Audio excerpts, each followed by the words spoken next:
Kenapa SoC dari Apple disebut dengan Bionic? Jadi gini ceritanya. Di awal pertama kali iPhone itu muncul, dia menggunakan SoC yang bernama APL0098 buatan Samsung. Kemudian ketika Apple itu mengeluarkan iPhone 4, mereka baru membuat sendiri SoC mereka yang disebut dengan A4. Tahun 2016, mereka memperkenalkan A10 Fusion. A10 Fusion ini itu adalah gabungan daripada dua jenis core, yaitu performance core dan efisiensi core. Tapi kedua jenis core ini itu tidak bisa berjalan secara bersama-sama. Ketika A11 itu muncul, performance core dan juga efisiensi core ini bisa bekerja bareng dan bisa menyesuaikan dengan kebutuhan. Makanya A11 ini terkenal dengan nama A11 Bionic karena kecerdasan daripada chipset ini atau SoC ini untuk mengolah mana pekerjaan berat dan pekerjaan ringan. Tapi ada beberapa yang berpendapat kalau penamaan daripada Bionic, Fusion, dan lain sebagainya ini adalah teknik marketing daripada Apple sendiri. Nah, gimana menurut kalian semuanya? Itulah tadi jauh sebelum HTC Vive Oculus Rift itu mengeluarkan virtual game atau virtual console game yang bisa kalian tonton main game sambil pakai virtual reality gitu. Ada konsol Nintendo yang jauh sebelum itu sudah menggunakan konsep tersebut, yaitu Nintendo Virtual Boy. Nah, Nintendo Virtual Boy ini itu dibuat di tahun 1995 dan pada saat itu hanya bisa support 22 game aja dan keseluruhan game tersebut itu cuman bisa menampilkan warna hitam dan juga merah. Jadi agak sedikit sakit gitu mata ketika ingin memainkan game pakai Nintendo Virtual Boy ini. Pada saat itu konsep daripada Nintendo Virtual Boy ini banyak dicibir gitu. Ngapain main sampai dekat ke mata?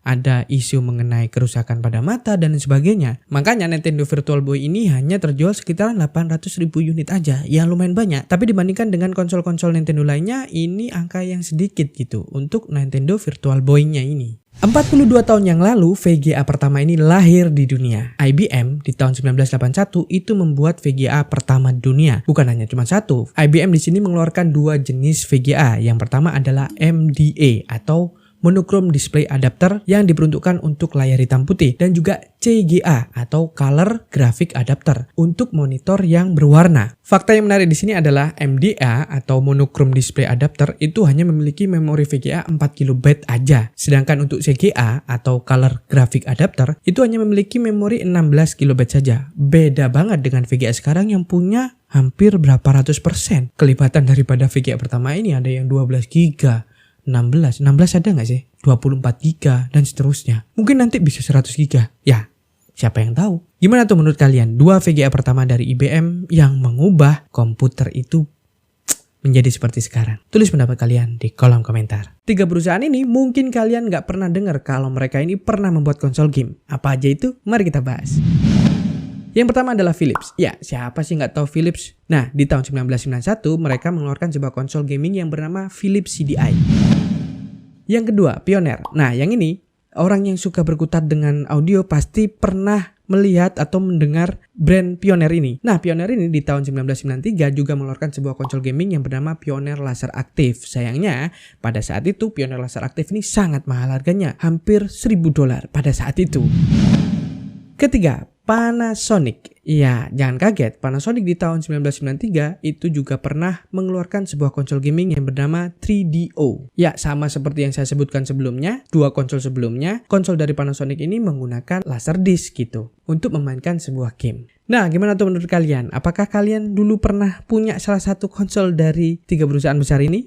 Coba tulis di kolom komentar. Yoi, Apple juga pernah mengeluarkan sebuah konsol gaming yang bernama Apple Pippin. Nah, Apple Pippin ini dirilis di tahun 1956 yang cuman berumur 1 tahun aja, sampai 1997. Apple Pippin ini sebenarnya bukan hanya sebuah konsol gaming aja, tapi merupakan multimedia platform yang dimana bisa dipakai untuk main game, kemudian bisa dipakai untuk menjalankan internet appliance dan lain sebagainya. Nah, Apple Pippin ini adalah hasil kerjasama daripada Apple dan juga Bandai. Makanya beberapa game yang support di Apple Pippin ini itu lebih banyak game-game dari Bandai. Nah, gimana tuh? Ada yang dulu pernah punya Apple Pippin ini? Coba tulis di kolom komentar. Kabar menyedihkan datang dari salah satu pendiri Intel yaitu Gordon Moore yang tanggal 25 Maret tahun 2023 ini mengembuskan nafas terakhirnya di usia ke-94 tahun. Ya, Gordon Moore sendiri ini adalah merupakan salah satu orang yang berjasa banget bagi perkembangan teknologi. Yang sebelumnya gadget atau peralatan elektronik itu gede-gede karena kerja daripada Gordon Moore dan teman-temannya itu, akhirnya bisa membuat sebuah IC atau integrated circuit yang bisa menjadikan sebuah gadget itu lebih tipis, lebih kecil lagi. Ya, semoga Golden Emperor mendapatkan tempat yang terbaik di sisinya.